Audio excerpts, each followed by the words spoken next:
हमारे जवान कोई चिनिया बादाम नहीं फोड़ते कि चिनिया बादाम खा रहे तब तक मैं कोई घुस गया।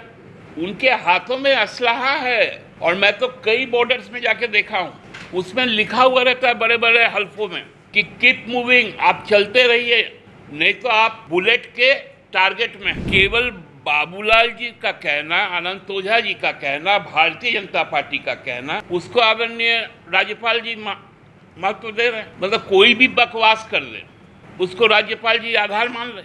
अब तो भारतीय जनता पार्टी को पूछना पड़ेगा कि ये जो स्टार्टअप इंडिया था, ये कोई ईस्ट इंडिया कंपनी का योजना था क्या? Digital India, skill India, make in India, Khelo India, shining India, जीतेगा इंडिया, पढ़ेगा इंडिया, बढ़ेगा इंडिया, टीम इंडिया, ये सब ईस्ट इंडिया कंपनी का है क्या? हमारे राज्य के संवैधानिक प्रमुख माननीय राज्यपाल महोदय जी ने एक निजी न्यूज एजेंसी को बुलाकर कुछ वक्तव्य दिया। वक्तव्य देने के पश्चात उन्होंने उसको ट्वीट भी किया। इधर हाल के दिनों में हमको लगता है कि विगत 9 वर्षों में भारतीय जनता पार्टी के जो भी बड़े नेता को कोई नैरेटिव सेट करना पड़ता है तो वो एक खास न्यूज़ एजेंसी को ही पसंद करते हैं, जबकि भारत सरकार की बहुत विश्वसनीय न्यूज़ एजेंसी है, उसका उपयोग आजकल कम किया जाता है।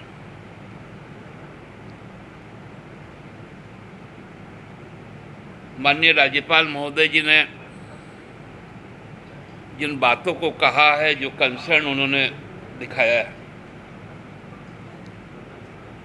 ये बड़ा परेशान करने वाला है। उन्होंने बांग्लादेशी घुसपैठिए पर चर्चा की और अपना कंसर्न जाहिर किया कि मैंने इस बात से माननीय मुख्यमंत्री और माननीय मुख्य सचिव को भी अवगत करवाया। माननीय राज्यपाल के जानकारी के लिए केवल क्योंकि वो डेमोग्राफी की बात कर रहे थे तो कुछ टोपोलॉजी की भी बात हो जानी चाहिए। झारखंड का कोई भी सीमांचल बांग्लादेश के साथ जुड़ा हुआ नहीं। हाँ, पश्चिम बंगाल के साथ है, बिहार के साथ है, छत्तीसगढ़ के साथ है, उत्तर प्रदेश के साथ है, उड़ीसा के साथ है, बंगाल के साथ है,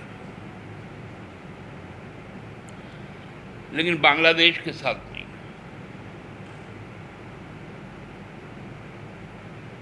तो जबकि जो सीमा है देश का,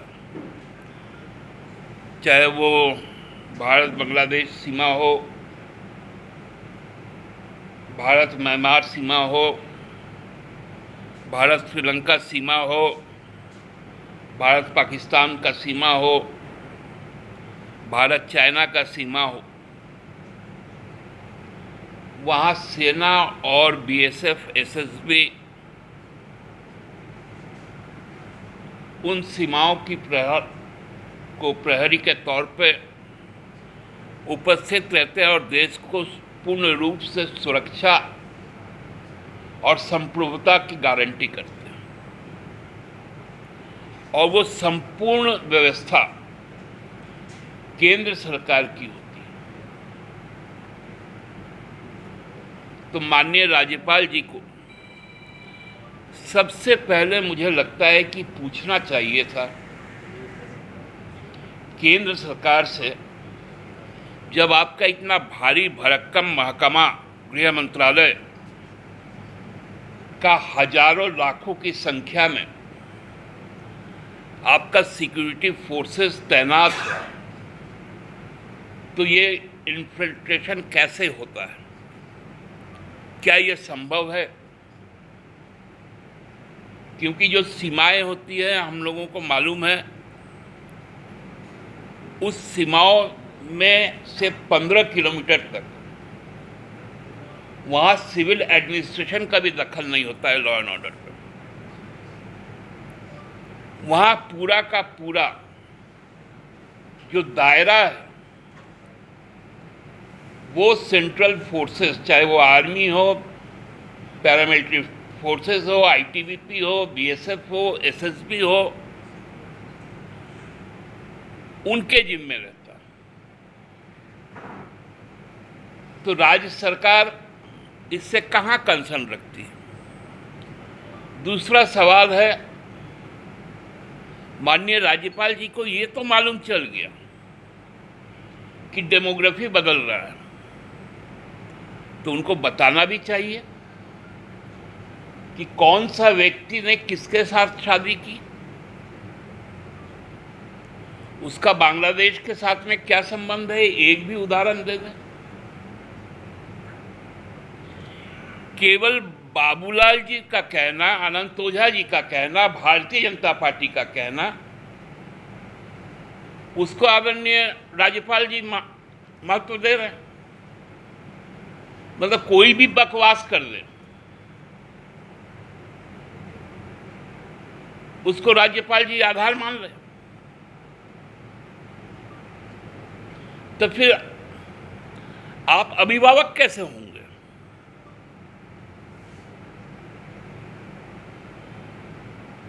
जब आपके पास आधार ही नहीं है। आधार तो आपके पास ये है कि जब मॉब लिंचिंग में फिर से बिल आने जा रहा है, तो आप एक नैरेटिव सेट कर रहे हैं असेंबली के लिए,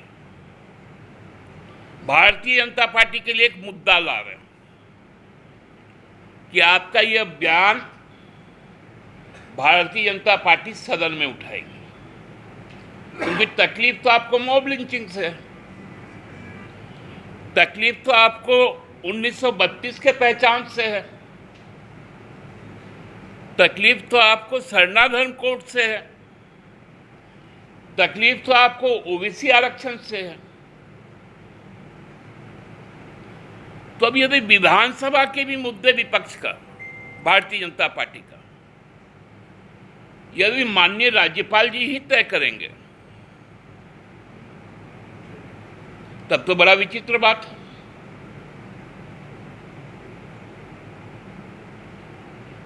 हमारे जवान कोई चिनिया बादाम नहीं फोड़ते कि चिनिया बादाम खा रहे तब तक मैं कोई घुस गया। उनके हाथों में असलहा है, और मैं तो कई बॉर्डर्स में जाके देखा हूं, उसमें लिखा हुआ रहता है बड़े बड़े हल्फों में कि कीप मूविंग, आप चलते रहिए,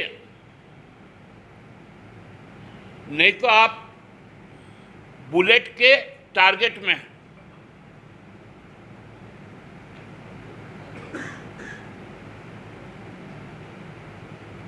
आपको बॉर्डर पे कहीं रुकना नहीं है।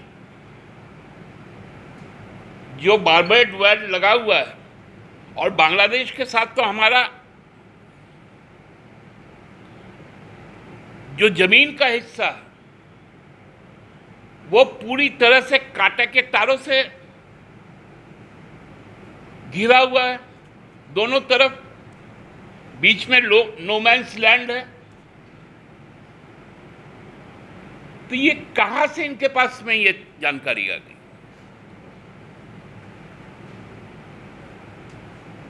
अब ये भारतीय जनता पार्टी के मुद्दे तय करने के लिए वहां पर है क्या?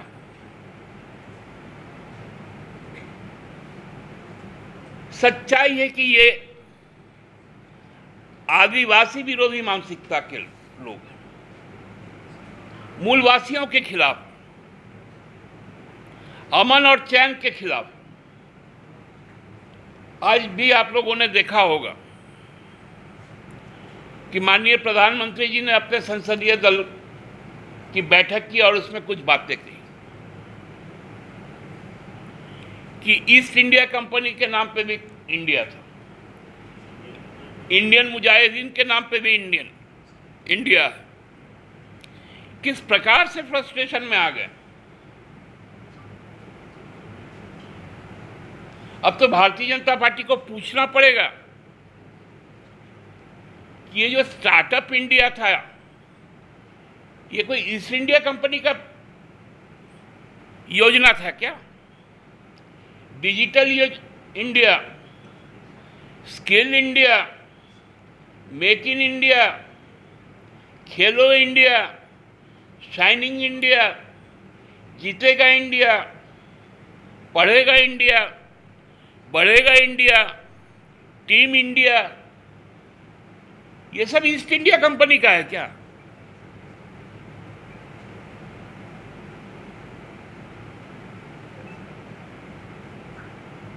आज भी मणिपुर जल रहा है।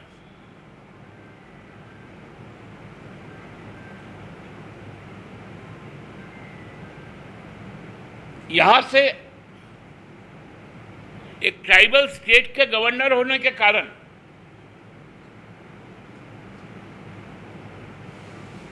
आदरणीय राज्यपाल जी को कंसर्न होना चाहिए था कि मणिपुर पर कुछ बोलते। आप तो इन दिनों हर राज्यों का स्थापना दिवस मना रहे हैं।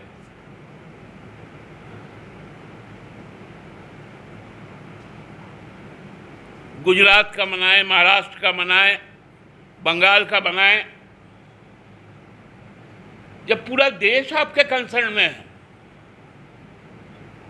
तो मणिपुर पे भी बोलिए। इसलिए हमको लगता है कि चीजें सही दिशा में नहीं जा रही है। यदि भारतीय जनता पार्टी का कोई एक्सटेंडेड ऑफिस कहीं और से रन करेगा तब तो दिक्कतें आएंगी। और कम से कम जिस पद पर बैठे हुए हैं उस पद पे तो यह और दायित्व बढ़ जाता है कि यदि इस प्रकार की यदि घटनाएं हुई होंगी तो नाम, पता, तिथि के साथ माननीय राज्यपाल महोदय जी को, माननीय मुख्यमंत्री और मुख्य सचिव जी को अवगत करवाना चाहिए। अन्यथा ये यही समझा जाएगा कि आगामी विधानसभा के मुद्दे, और मैं आज दावा के साथ कहता हूं कि उनका ये इंटरव्यू विधानसभा में एक मुद्दा बनकर उभरेगा जो हमको लगता है कि सारी चीजों को पर्दाफाश करेगा। धन्यवाद।